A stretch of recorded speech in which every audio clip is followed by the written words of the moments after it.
What if the greatest promoter of democracy in the modern world was also one of its most calculated empires? From Hollywood to the White House, America has crafted an image of liberty, justice, and freedom.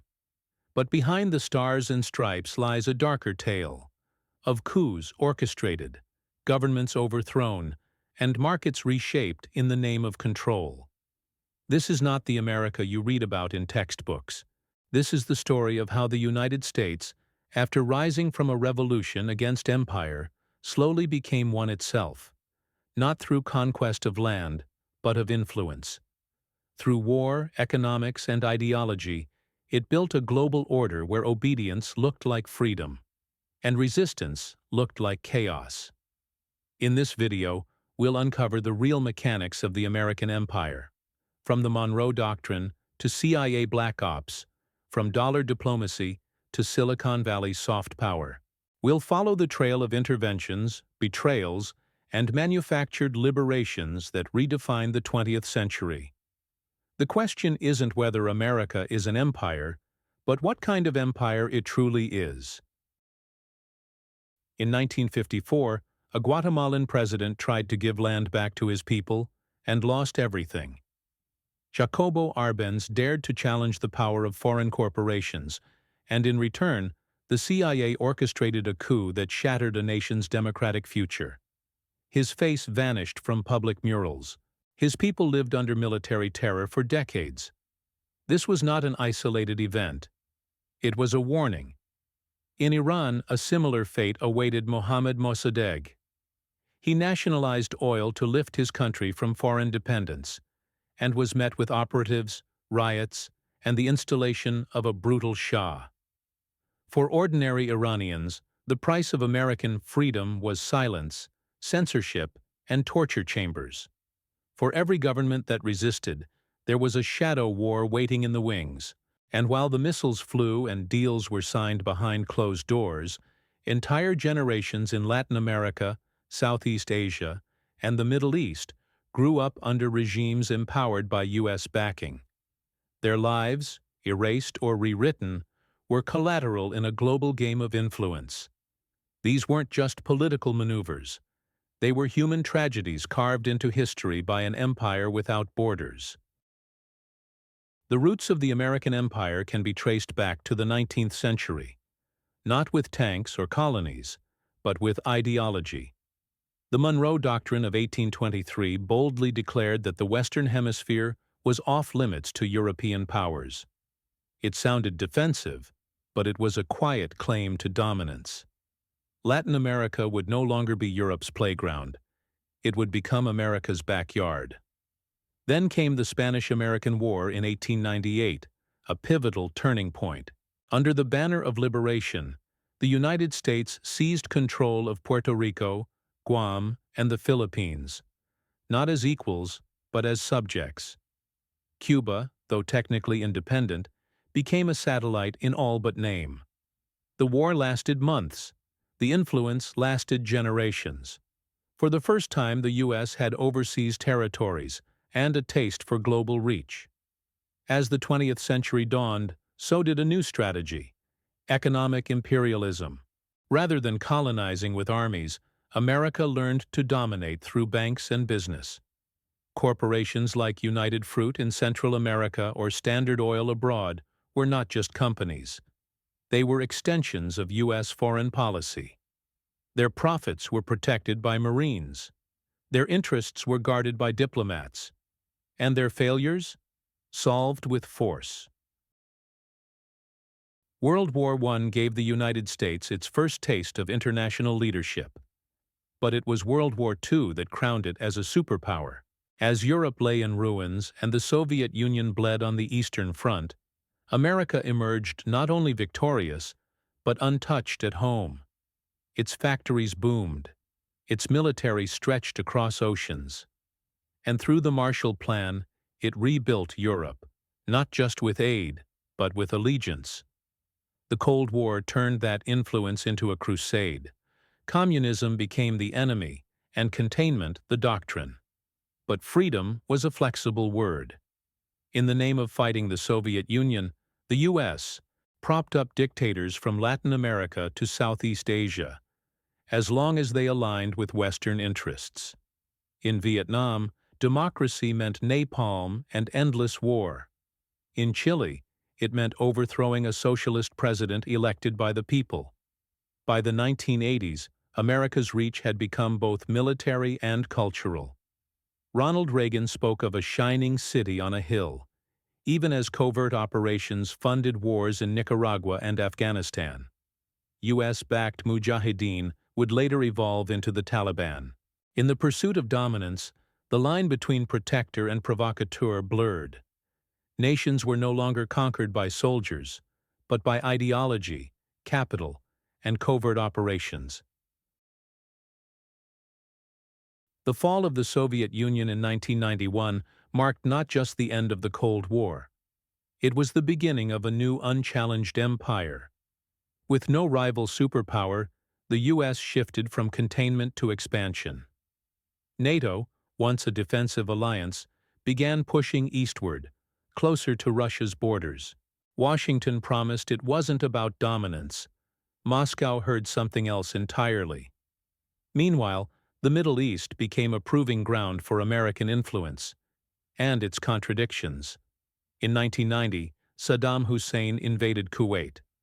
The U.S. responded with Operation Desert Storm, a swift and televised victory. But a decade later, 9/11 changed everything. The War on Terror began. But who was the enemy? Afghanistan fell. Iraq followed. Weapons of mass destruction were never found, but oil fields were secured. While troops deployed abroad, American soft power exploded at home. Hollywood, Silicon Valley, and Wall Street became global forces. Democracy was sold as entertainment, capitalism as salvation. And behind it all, the dollar, backed by military might, guarded by intelligence networks, and tied to institutions like the IMF and World Bank, became a weapon of its own. The empire no longer needed to occupy land. It owned the narrative. The true genius of the American empire lies not in its armies, but in its architecture. It doesn't wave a flag over colonies. It builds systems that make resistance costly and alignment profitable. At the core is the US dollar, the world's reserve currency. Oil, debt, and trade all flow through it. Countries that challenge its dominance often face financial punishment before military threats. This is economic warfare, camouflaged as free markets. The second pillar is military supremacy.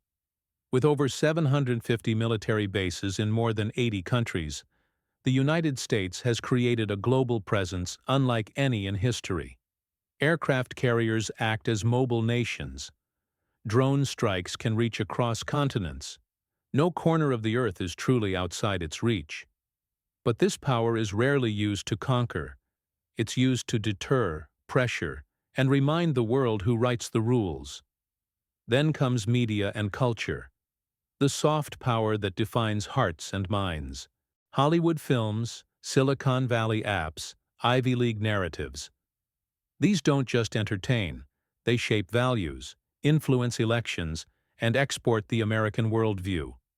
The stories people consume often present U.S. actions as heroic, inevitable, or necessary, even when they're anything but. It's an empire of ideas, not just weapons. Behind it all are intelligence agencies like the CIA and NSA, shadow players that operate across borders. They install regimes, intercept data, and destabilize threats without firing a shot. Often unaccountable, always listening. And when things get out of hand, they vanish into the fog of plausible deniability. Finally, there's legal and institutional supremacy. The U.S. helped design the UN, WTO, and IMF, and then ensured its interests were baked into their foundations. When America breaks rules, it's often excused. When others do, they're punished. Empires of old ruled with thrones and swords. This one governs with contracts, satellites, and surveillance. Most people don't know that in the 20th century, over 80 foreign elections were influenced or interfered with by the United States. Some subtly, others violently. From Italy in 1948 to Ukraine in 2004, ballots were often shaped not by the people, but by backroom deals and intelligence operations, all in the name of stability, all outside the spotlight of history books. Even the Allies weren't immune. In 1965, the U.S. supported a brutal purge in Indonesia, where over 500,000 people were killed in the name of crushing communism. The CIA handed lists of targets to the army. Western media barely blinked. The silence wasn't accidental, it was strategic. And in 1971, when Chile elected a socialist president, Salvador Allende, the CIA funneled millions to opposition forces. When economic sabotage failed, a military coup succeeded. Allende died, Pinochet rose, and for decades, thousands disappeared. These weren't rogue actions. They were part of a pattern that reshaped entire continents, while America spoke the language of freedom.